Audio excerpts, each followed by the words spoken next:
2024년 1월 9일 새벽입니다. 하나님의 말씀은 신명기 4장 15절에서 31절입니다. 봉독은 부분적으로 하겠습니다. 여호와께서 호렙산 불길 중에서 너희에게 말씀하시던 날에 너희가 어떤 형상도 보지 못하였은즉 너희는 깊이 삼가라. 그리하여 스스로 부패하여 자기를 위해 어떤 형상대로든지 우상을 새겨 만들지 말라. 남자의 형상이든지 여자의 형상이든지 땅 위에 있는 어떤 짐승의 형상이든지 하늘을 나는 날개 가진 어떤 새의 형상이든지 땅 위에 기는 어떤 곤충의 형상이든지 땅 아래 물속에 있는 어떤 어족의 형상이든지 만들지 말라. 너희는 스스로 삼가 너희의 하나님 여호와께서 너희와 세우신 언약을 잊지 말고 내 하나님 여호와께서 금하신 어떤 형상의 우상도 조각하지 말라. 내 하나님 여호와는 소멸하는 불이시요 질투하시는 하나님이시니라. 내가 그 땅에서 아들을 낳고 손자를 얻으며 오래 살 때에 만일 스스로 부패하여 무슨 형상의 우상이든지 조각하여 내 하나님 여호와 앞에 악을 행함으로 그의 노를 일으키면 내가 오늘 천지를 불러 증거를 삼노니 너희가 요단을 건너가서 얻는 땅에서 속히 망할 것이라. 너희가 거기서 너희의 날이 길지 못하고 전멸될 것이니라. 여호와께서 너희를 여러 민족 중에 흩으실 것이요 여호와께서 너희를 쫓아보내실 그 여러 민족 중에 너희의 남은 수가 많지 못할 것이며 너희는 거기서 사람의 손으로 만든 바 보지도 못하며 듣지도 못하며 먹지도 못하며 냄새도 맡지 못하는 목석의 신들을 섬기리라. 하나님 말씀을 증거하겠습니다. 본문은 계속해서 모세의 설교가 이어지고 있죠. 오늘 본문의 핵심은 그 10계명 가운데 제2계명인 우상 숭배하지 말라고 하는 그 내용을 담고 있습니다. 하나님은 소멸하는 불이고 질투하는 하나님이시기 때문에 만일 우상을 섬기게 되면 그에 따른 대가를 치르게 될 것이다 라고 하는 그런 내용이죠. 일단 이스라엘 백성들은 이제 가나안에 들어가게 되죠. 근데 가나안이라고 하는 그 목표를 이루는 것이 중요한 것이 아니고 가나안 안에서 가나안을 충분히 누리는 것이 이게 더 중요한 거죠. 가나안을 이렇게 충분히 누리는 방법은 다른 것이 아니라 우상 숭배하지 말고 오직 하나님만 섬기는 바로 그것에 달려 있다고 하는 것입니다. 이것만이 가나안 안에서 이스라엘 백성들이 장수하고 자손 대대로 형통한 삶을 살 수 있다라고 하는 그 비결이 된다라고 하는 그런 내용이 본문에 나오고 있죠. 이 사극 같은 데 보게 되면 성을 지키는 쪽과 성을 빼앗는 쪽이 전쟁을 벌일 때가 있습니다. 근데 도저히 성을 지키지 못할 것 같은 그런 상황이죠. 그래서 일부러 성 안에 있던 사람들이 성을 빼앗긴 척하고 성문을 내주고 반대쪽으로 다 이렇게 도망갑니다. 물론 뒤쪽에 매복해 있겠죠. 근데 성을 공격한 측은 성을 빼앗았다고 약탈하고 착취합니다. 근데 성을 빼앗은 지 하루 만에 전세가 이제 역전이 되는 그런 상황이 오게 된 것인데, 왜냐하면 도망가면서 모든 물에다가 독을 풀어놓은 것입니다. 물과 술, 포도주, 물이란 모든 물에는 다 풀어놓은 것이죠. 그래서 성을 차지한 그 적들이 승리의 쾌가를 부리면서 그들끼리 이렇게 잔치를 벌이고 먹고 마시고 놀다가 변을 당하게 된 것이죠. 그러니까 오히려 성을 차지한 것이 저주가 된 것입니다. 마찬가지입니다. 가나안은 거대한 성을 점령하는 것과 똑같은 것이죠. 근데 그곳에 독이 있는데 그게 뭐냐면 가나안 안에 존재하고 있던 우상이라고 하는 것이죠. 이 우상은 그냥 안 믿으면 되지 하고 쉽게 이렇게 뿌리칠 수 없는 것이 그 우상 자체가 매력이 있습니다. 사람을 끄는 무언가가 있다라고 하는 거죠. 그래서 만일 그 우상의 물을 마시게 된다면 하나님이 뭐라고 하십니까? 너희 날이 길지 않을 것이다, 그렇게 이야기를 합니다. 그러니까 차라리 그럴 바에는 가나안 안에 들어가지 않는 편이 훨씬 더 낫다라고 하는 거죠. 어떤 미술을 공부하는 아들을 둔 부모님이 있었습니다. 대학을 결정할 때 정말 열심히 기도를 했거든요. 이쪽 분야에서 최고가 되기를 원해서 정말 열심히 기도했고 또 간절히 원했는데 정말 여러 가지 우여곡절 끝에 미대에 합격하게 되죠. 또 그 안에서도 최고 실력으로 인정을 받게 되죠. 그래서 영국으로 이렇게 유학까지 가는, 그러니까 누가 봐도 모든 것이 일사천리로 이렇게 진행이 되는 이런 모습이거든요. 그래서 주님의 은혜가 그분 가정이 막 넘치는 것 같아요. 일들이 잘 풀려가기 때문에. 그런데 이 아들이 영국에 가서 이제 뭘 배우냐면 그림도 배웠겠지만 처음에는 마약을 배웁니다. 그래서 이제 마리아나도 피고 또 LSD나 이런 마약 성분의 그런 약들이 있거든요. 쉽게 구할 수 있는 거. 아무튼 이런 것들을 복용하고 나쁜 친구들과 이제 어울리게 된 거죠. 그리고 나중에 이제 동성애에 또 빠져들게 됩니다. 그리고 자기가 이렇게 동성애하는 그런 모습을 또 막 비디오로까지 다 이렇게 찍게 되는 거죠. 그리고 나중에 이제 졸업 작품을 발표하게 되는데, 그 졸업 작품이 뭐냐면 교회를 폭파하는 그런 장면입니다.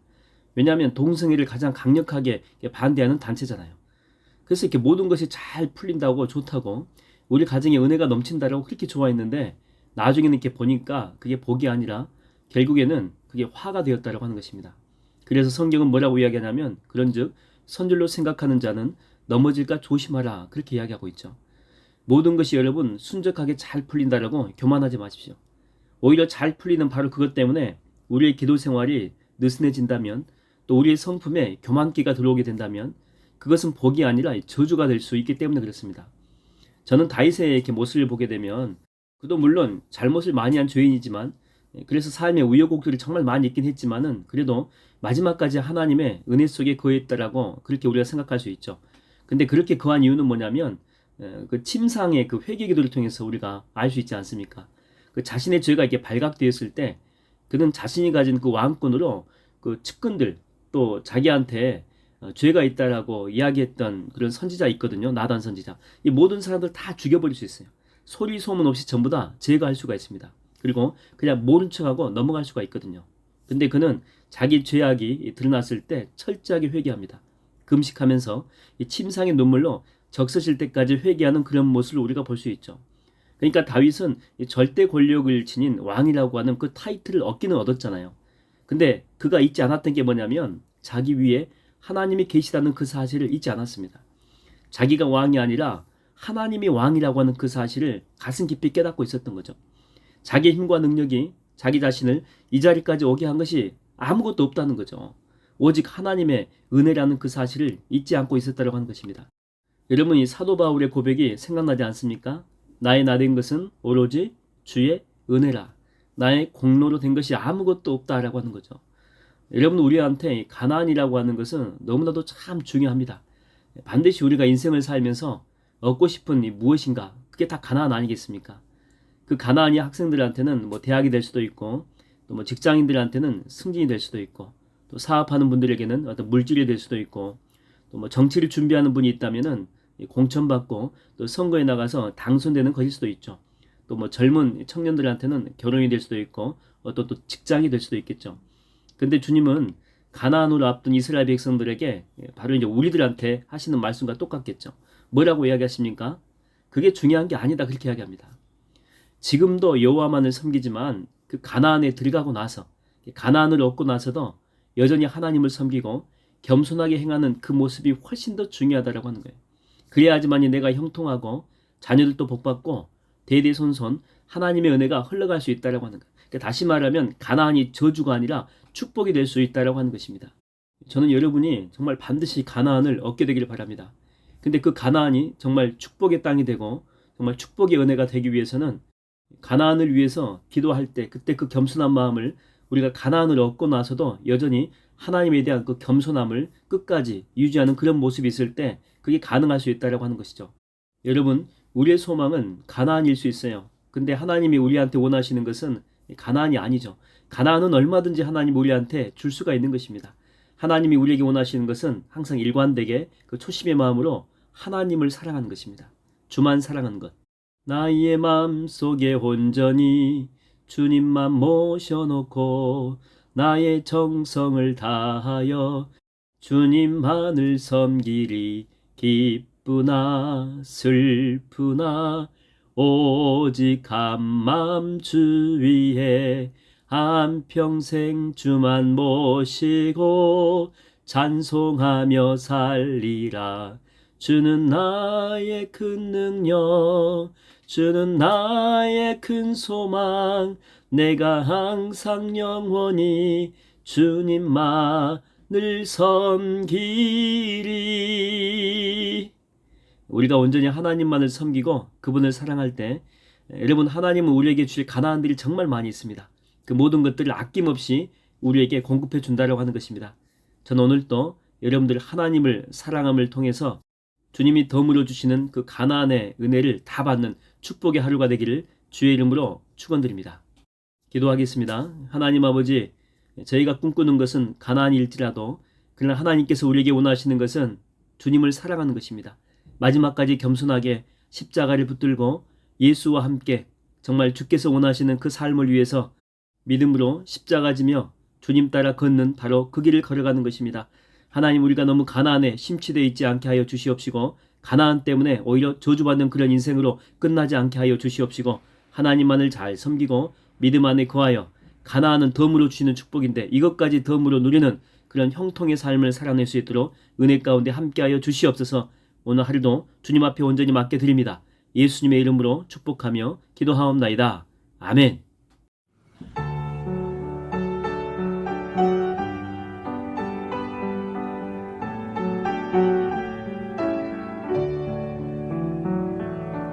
나의 마음속에 온전히 주님만 모셔놓고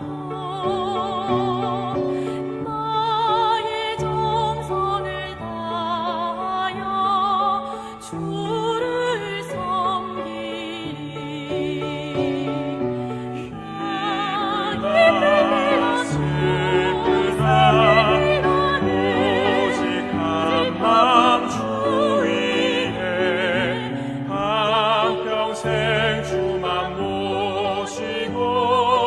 찬송하며 살리라. 주만 섬기고 사는 것 덮는 기쁨이요.